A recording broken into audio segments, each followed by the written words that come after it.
Question 21 to 23 are based on a passage. Let's read the passage quickly and then answer the questions based on it. The prediction was straightforward. This is an economics based passage. It's talking about interest rates, consumer spending, corporate profits. So let's read it quickly. Whatever part you understand, simplify it to yourself. Look at the questions, go back to the relevant part of the passage and answer questions. The prediction was straightforward. A rapid rise in interest rates would confine consumer spending. When there's a rise in interest rates, consumer spending will go down. Corporate profits would go down, sharply reducing hiring and cooling a red hot economy. Okay, if you raise interest rates, consumer spending will come down, corporate profits will come down, hiring will come down, and the economy will cool down. But it hasn't worked quite the way the forecasters predicted. This is what the forecasters said. Didn't work out that way. Inflation has eased, but the biggest companies in the country have avoided the damage of higher interest rates.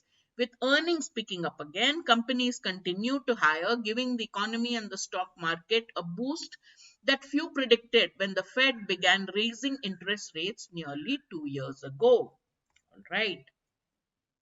There are two key reasons how that big businesses has avoided the hammer of higher rates. In the same way that the average rate on existing household mortgage is still 3.6%, reflecting the millions of owners who bought or refinanced homes at low cost terms, lenders in America locked in cheap funding in the bond market before rates began to rise. So average rate on existing mortgages remained only at 3.6% because those came on low cost terms.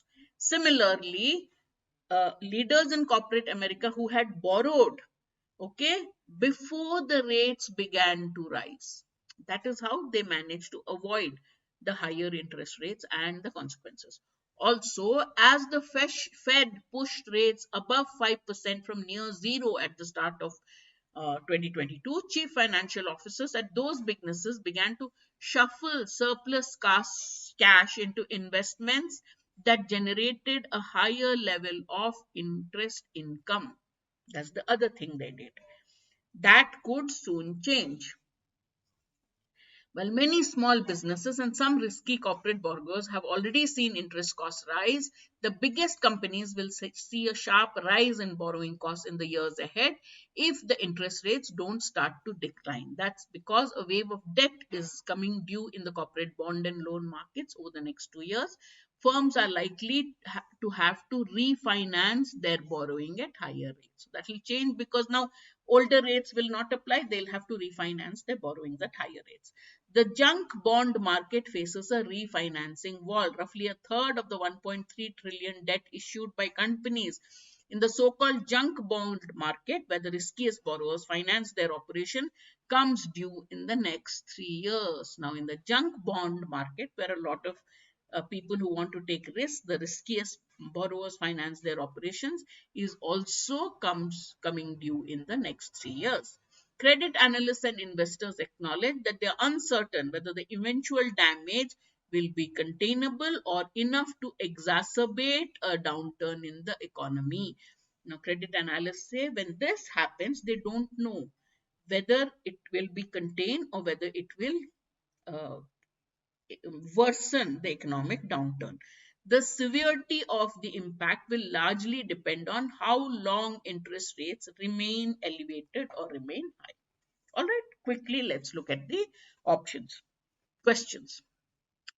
Which of the following statements can be best concluded from the passage? An increase in interest rates may not be to a disadvantage of the big businesses in the long term.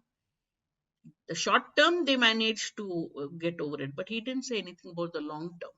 The refinancing of junk bonds will result in economic growth slowing down.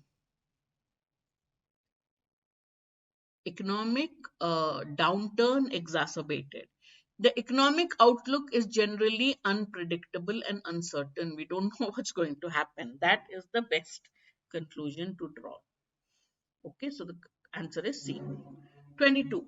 Which one can be inferred about the junk bonds? They finance the riskiest borrowers. That is true. The riskiest borrowers take junk bonds. So option A is the answer as given in the passage. Question 23. Which one explains cooling a red hot economy? What is the meaning of cooling a red hot economy? Dampening economic growth, dampening an economy running on high inflation. So the correct answer is option D.